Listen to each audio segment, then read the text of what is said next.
Until the mid-1990s, Boeing was the aviation engineering company that everyone was looking up to.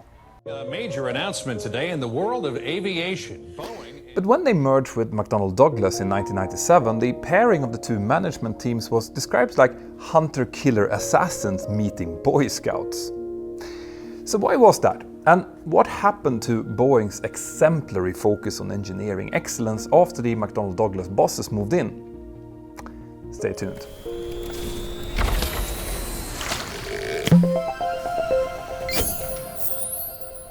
This episode is the second in my series where I'm looking at the history of Boeing and the changes to its culture which got them to where they are today. In the previous video I looked at the early days of the company and the genesis of the company's spirit which turned Boeing into the powerhouse that it was during the second half of the 20th century. And today I will take a closer look at Boeing's merger with McDonnell Douglas and its immediate after effects. But before we get that far, we have to have a look at what led up to that merger in the first place. Back in 1994, when the time came for the rollout of the first ever Boeing 777, Boeing commissioned a company called Dick Clark Corporate Productions to organize the event. That's the same company that organizes the New Year celebrations in New York Times Square every year. So obviously this rollout was a very public affair, held in front of the world's press, Washington state officials and of course a lot of airline representatives. But Boeing's focus in this program and eventually the whole show was actually on their own employees. Their motto during the 777's whole development had been working together, and with this party Boeing was highlighting how its designers, engineers, management and everyone else in the company had all truly been doing just that in order to make this beauty a reality. That first Boeing 777 also had working together written under the cockpit windows, which still remained there when it took its first flight later on in the same year, instead of the names of the test pilots, which was the norm back then. Now initially, the engineer in charge of the development of the 777 was a man called Phil Condit, and he was later replaced by Alan Mulally when Condit became Boeing president in 1992. 4 years later, Condit also became the CEO, and that was the way that Boeing typically did things back then. Top engineers started by learning the ins and outs of making airplanes before finally taking on the reins of the company. Now before I go any further, I should explain that in this video I am going to be, well, more than a little bit critical of certain managerial styles. So I think that I should give you a bit of a context first by quickly returning to something that I skipped over in my previous video. You see, in there I might have painted a very rosy picture of how Boeing worked during their heyday in the 1950s and 60s.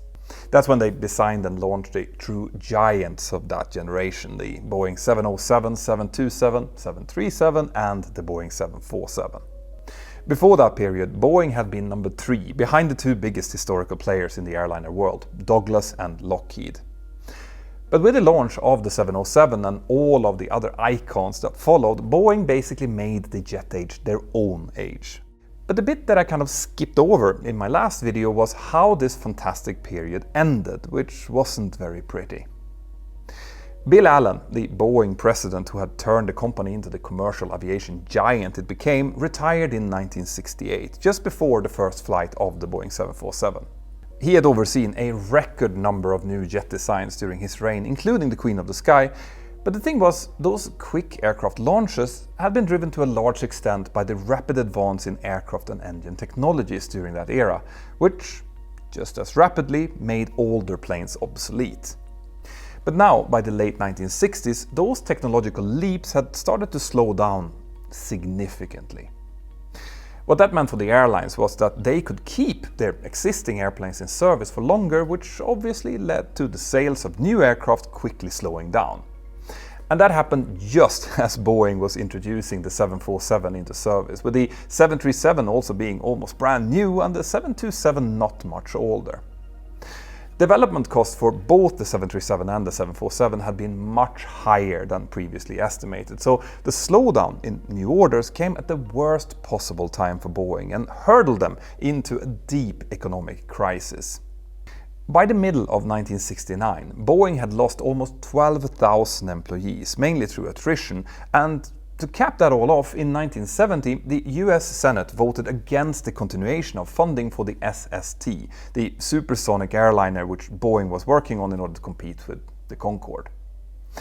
This forced Boeing to make massive layouts from all levels of the company, and this is what was later referred to as the Boeing bust. Line workers, engineers, managers, and people from all of the various levels in the company suffered the consequences from this crisis. And from a high of 140,000 employees in Washington state alone in the mid-1960s, Boeing fell to below 40,000 by 1970. This meant that at the time when the US average unemployment rate was sitting at around 4.5%, unemployment in the Seattle area actually reached 13.8%. Now, this horrendous fact famously caused a couple of real estate agents erecting a billboard near the airport saying, "Will the last person leaving Seattle turn out the lights?" This was obviously an incredibly painful time for the company, and it was soon also followed by the Yom Kippur War, which caused the big oil crisis in 1973, further damaging the industry. But Boeing did eventually begin to recover, and with that they also started to return their employee numbers to what they had had before. This happened in the early 1980s, thanks in part to some military orders they managed to secure, but also due to the rising demand for more efficient airliners.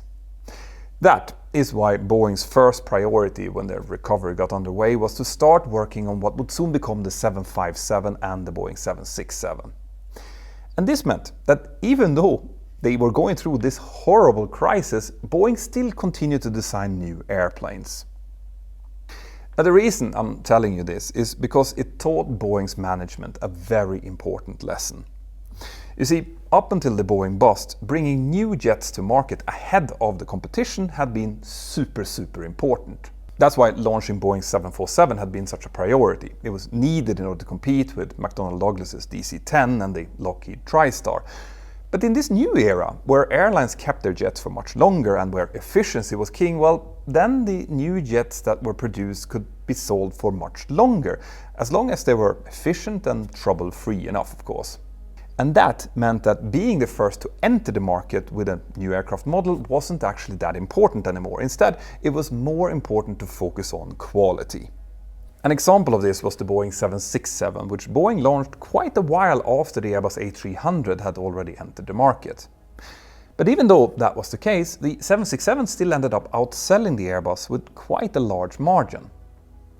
This fact also meant that new aircraft models could still be successful even if its development went a bit over budget, since the model would likely stay in service for a really long time if the airlines ultimately liked it.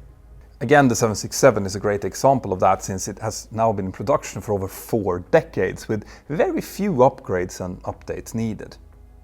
All of these lessons, which shaped Boeing's philosophy around their aircraft design, ended up being in sharp contrast with how their competitor, McDonnell Douglas, did things. And yet, they still ended up merging, and I will explain why that happened after this. So Boeing should have definitely learned some lessons from the merger with McDonnell Douglas, but one place that you don't want to learn through trial and error is when it comes to online security. And that's where today's sponsor, NordVPN, comes in. Now, we use Nord extensively here in my research team, and that's because Nord helps us with both routing our connections through servers in different countries, which is enabling us to research freely, and also by helping us to find better prices on hotels, rental cars, and even flights when we need to. But the most powerful reason for using Nord are their new, extensive cybersecurity tools. They've added loads of features, shielding you from annoying ads, malware, and all other sorts of cyber attacks, and they do so by still keeping your experience lightning fast and smooth. So if you want to get yourself an awesome VPN who also helps keeping your digital experience safe, well then use the link here below, which is nordvpn.com/mentor now. That will give you 4 free months when you sign up for the 2-year deal. And remember, you can test the service completely risk-free for up to 30 days with a guaranteed refund if it doesn't meet your expectations. Thank you, Nord. Now let's continue. McDonnell Douglas was, above everything else, primarily a military contractor. And with military contracts, manufacturers tend to bake in the plane's development costs in their bill for the customer, which is usually the country's military. This fact had shaped the way that McDonnell and later McDonnell Douglas did all of their business. They had learned to factor in the design cost of any new airplane and then bid for a contract at the lowest possible price to make sure that they would actually secure the order. After that came the really hard part, which was fighting tooth and nail to keep the costs low, since development costs always tends to balloon upwards, especially if there was any delays being introduced. So that way of thinking, cutthroat control of costs and complete focus on financial indicators, was what formed the way that McDonnell Douglas's board and higher leadership was actually reasoning. Another factor was that General Electric's Jack Welch was either a mentor or an inspiration to many of the higher-ups at McDonnell Douglas. This included Harry Stonecipher, who had become the McDonnell Douglas CEO around 3 years before the Boeing merger. Jack Welch had pioneered policies like the idea of firing the bottom-performing 10% of GE's managers each year while rewarding those at the very top. In a similar fashion, GE would also spin off any underperforming parts of its non-core business and ruthlessly cut staff wherever it was possible. People call that Darwinism. Why is that Darwinism? Well, the survival of the fittest. But it's not survival. Sink or swim, you know. In the end, if they don't improve, they can't. They're out of here. Now this might sound heartless, and it is, but those type of moves helped push up key financial indicators like market capitalization and return on net assets, or RONA. And all of that would later become very relevant to what happened to Boeing.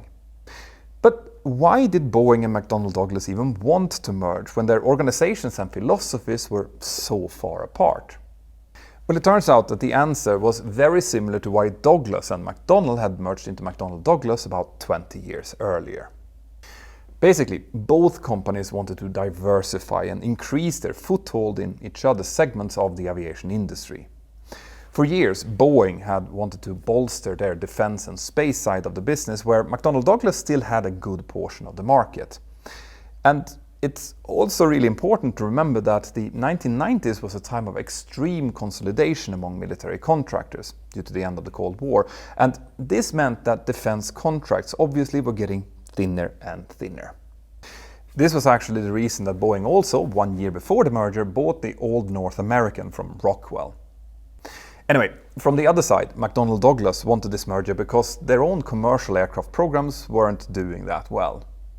The MD-80 family was beginning to show its age, and the MD-11 hadn't really been selling that well for a while. But more importantly, McDonnell Douglas also needed the merger because their entire viability as a company was actually in question. Scott Hamilton, in his excellent book Air Wars, explained that Harry Stonecipher, the last McDonnell Douglas CEO, had basically been brought in to sell the company. So that set the scene for the now infamous merger, which happened in August of 1997. The deal between the two companies was what's known as a stock swap, where shares of Boeing were exchanged for shares in McDonnell Douglas. Now this was great news, especially for the McDonnell Douglas shareholders, whose investments through that became much more secure.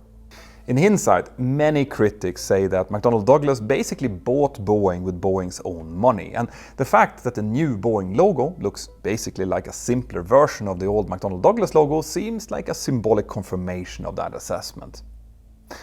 But what we really want to know here is, what did this mean in practice? How did the management of McDonnell Douglas practically end up taking over Boeing? Well, the answer to that is it didn't happen all at once. To start off, Phil Condit, remember the engineer who became Boeing president and CEO during the 777 development, remained as CEO after the merger, and by all accounts, Condit was a great engineer. But as a CEO, a lot of people thought that his managerial style was just a bit too adverse to confrontation. Also, the fact that Condit was an engineer meant that it made perfect sense to him to listen to the opinions of other experienced professionals, especially those with more specific business backgrounds. Obviously, that ended up being a lot of former McDonnell Douglas executives, and Condit apparently also admired GE's Jack Welch, so he felt that he had good reason to take advice from the many old McDonnell Douglas executives who had worked directly under Welch before. This meant that the leadership style and company culture in Boeing now slowly started tilting over towards the old McDonnell Douglas focus on shareholder profits and quarterly earnings. Inevitably, these changes also started introducing tensions between the company's management, its engineers, and the rest of its workforce. And it was actually because of those tensions that Condit decided to move Boeing's headquarters away from Seattle in 2001 after having been in the same place for over 85 years. Now, to say that that was a controversial move would be a massive understatement. Boeing's working together motto, which Phil Condit himself had introduced during the 777 development days, now really started to crack. Now, Condit's reasoning for the move was that it would allow the management to spend more time thinking of the strategic side of things, rather than the day-to-day or how to design an airplane stuff, as he put it. But before everyone collectively starts smacking their forehead, there is actually a kind of justification here. Because it is a common pitfall for managers to lose the big picture of running a company by getting absorbed in the daily grind of things. But normally that's a danger for smaller operators with much fewer people involved, less so for giants like Boeing.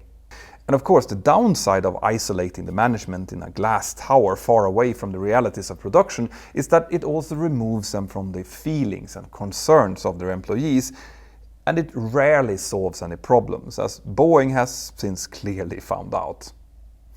Condit ended up resigning as CEO after a military contract scandal which he wasn't directly involved in, but felt that he ultimately had to answer for anyway. And who do you think came in as his replacement? Yeah, Harry Stonecipher, the last CEO of McDonnell Douglas.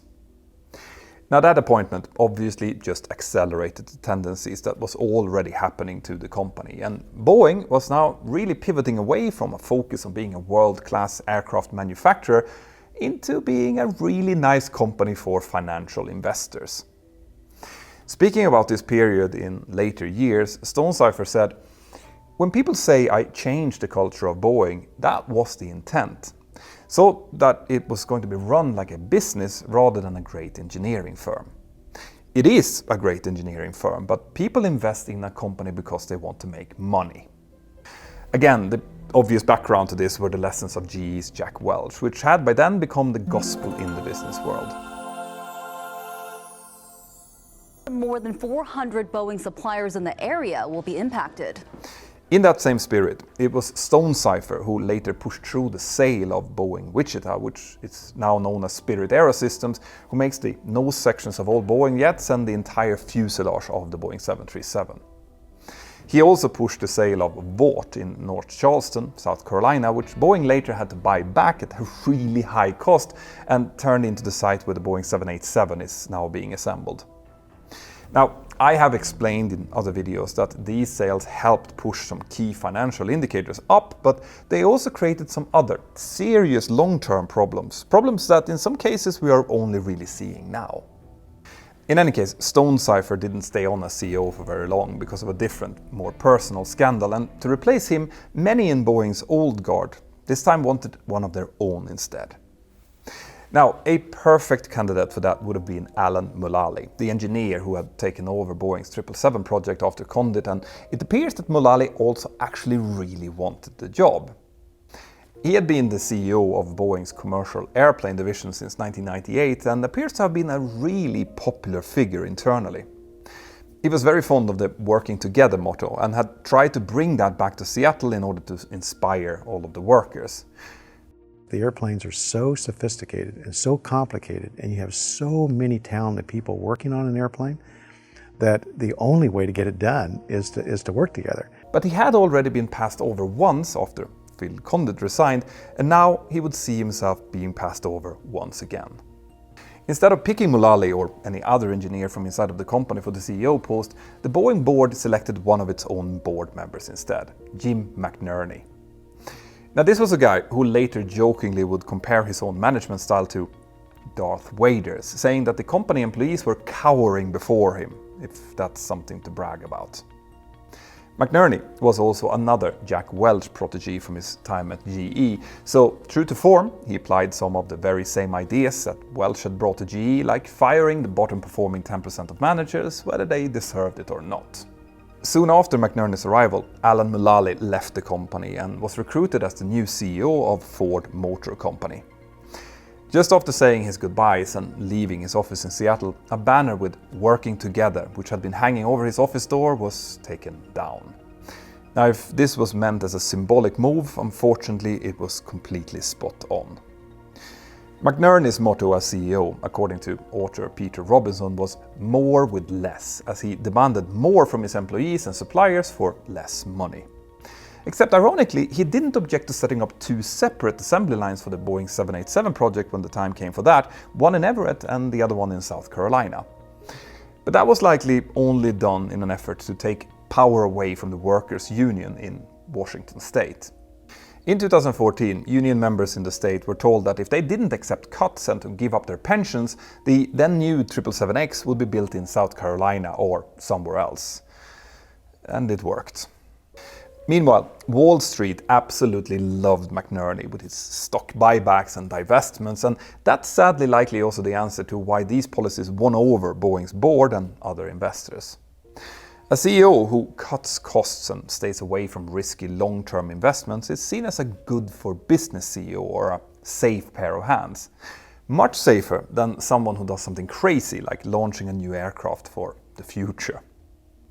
It turns out though that thinking in terms of quarterly business indicators when dealing with an industry where a new aircraft takes maybe 7 years to develop and another 7 years to break even is maybe not the best strategy to follow. It's worth pointing out here that during this time, Boeing was only spending a bit over half as much on research and development as Airbus was. But McNerney would eventually have to oversee the development of one new airliner, the Boeing 787.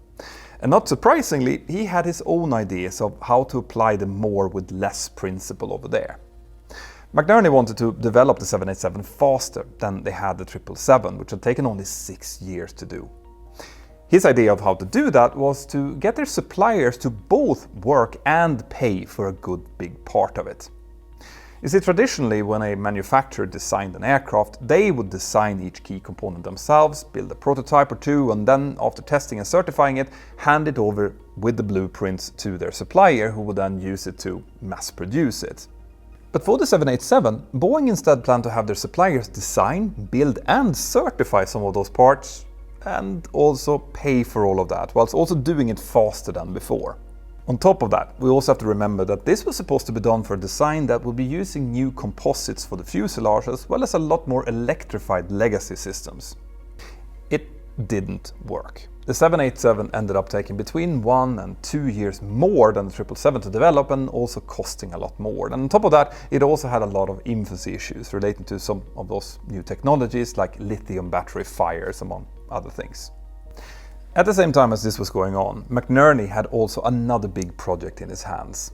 The launch and development of the Boeing 737 MAX, which I will cover in the next video, but I will end this one with Alan Mulally. You see, as Ford CEO, he really turned that company around after bringing the working together ethos with him. Ford is still using some form of that motto today, and for me it is profoundly sad to think that Boeing had him in their ranks and then just lost him. What do you think? Let me know in the comments here below, and please join my Patreon crew if you want to discuss these things directly more with me in our Patreon hangouts. Also, consider buying some merch using the links here below, and have an absolutely fantastic day. Bye bye.